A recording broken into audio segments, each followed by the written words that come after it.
pure academic success, I have decided to talk to you about the benefits of failure.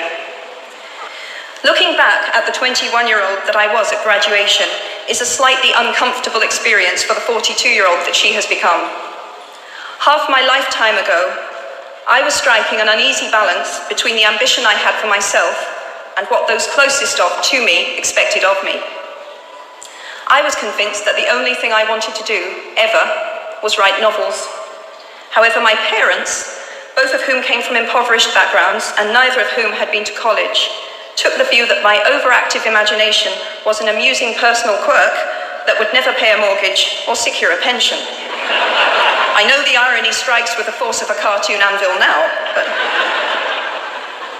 So they hoped that I would take a vocational degree. I wanted to study English literature. A compromise was reached that in retrospect satisfied nobody, and I went up to study modern languages. Hardly had my parents' car rounded the corner at the end of the road than I ditched German and scuttled off down the classics corridor. I cannot remember telling my parents that I was studying classics. They might well have found out for the first time on graduation day. Of all the subjects on this planet, I think they would have been hard put to name one less useful than Greek mythology when it came to securing the keys to an executive bathroom.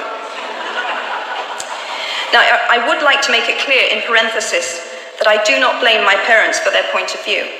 There is an expiry date on blaming your parents for steering you in the wrong direction.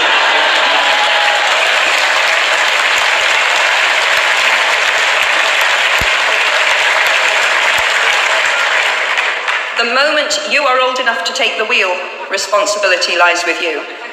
What is more, I cannot criticize my parents for hoping that I would never experience poverty. They had been poor themselves, and I have since been poor. And I quite agree with them that it is not an ennobling experience. Poverty entails fear and stress, and sometimes depression. It means 1,000 petty humiliations and hardships. Climbing out of poverty by your own efforts, that is something on which to pride yourself, but poverty itself is romanticized only by fools. What I feared most for myself at your age was not poverty, but failure. At your age, in spite of a distinct lack of motivation at university, where I had spent far too long in the coffee bar writing stories and far too little time at lectures, I had a knack for passing examinations. And that, for years, had been the measure of success in my life and that of my peers. Now, I am not dull enough to suppose that because you are young, gifted, and well-educated, you have never known heartbreak, hardship, or heartache. Talent and intelligence never yet inoculated anyone against the caprice of the fates, and I do not for a moment suppose that everyone here has enjoyed an existence of unruffled privilege and contentment. However, the fact that you are graduating from Harvard suggests that you are not very well acquainted with failure. You might be driven by a fear of failure quite as much as a desire for success. Indeed, your conception of failure might not be too far removed from the average person's idea of success. So high have you already flown. Ultimately, we all have to decide for ourselves what constitutes failure. But the world is quite eager to give you a set of criteria if you let it. So I think it fair to say that by any conventional measure, a mere 7 years after my graduation day, I had failed on an epic scale. An exceptionally short-lived marriage had imploded, and I was jobless, a lone parent, and as poor as it is possible to be in modern Britain without being homeless. The fears that my parents had had for me and that I had had for myself had both come to pass, and by every usual standard, I was the biggest failure I knew. Now, I'm not going to stand here and tell you that failure is fun. That period of my life was a dark one, and I had no idea that there was going to be what the press has since represented as a kind of fairy tale resolution.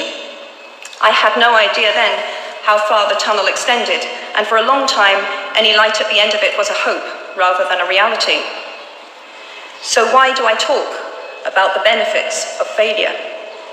Simply because failure meant a stripping away of the inessential. I stopped pretending to myself that I was anything other than what I was, and began to direct all my energy into finishing the only work that mattered to me. Had I really succeeded at anything else, I might never have found the determination to succeed in the one arena where I believed I truly belonged. I was set free, because my greatest fear had been realized, and I was still alive, and I still had a daughter whom I adored, and I had an old typewriter and a big idea.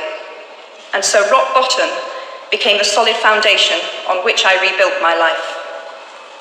You might never fail on the scale I did, but some failure in life is inevitable.